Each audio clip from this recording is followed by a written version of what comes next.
भाजप नेते आमदार गोपीचंद पडळकर यांच्या जीवाला धोका आहे, त्यामुळे त्यांना झेड प्लस सुरक्षा देण्यात यावी अशी मागणी करण्यात आली आहे.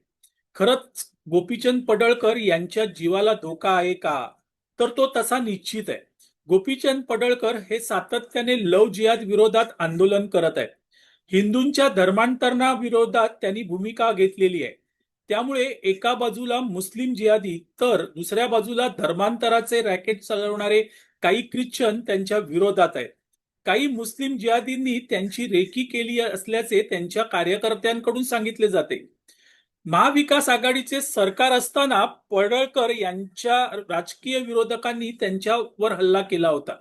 विशेष म्हणजे तेव्हा विरोधी पक्षनेते असलेल्या फडणवीस यांनी पडळकर यांना सुरक्षा व्यवस्था द्यावी अशी मागणी तत्कालीन मुख्यमंत्री उद्धव ठाकरे यांच्याकडे केली होती.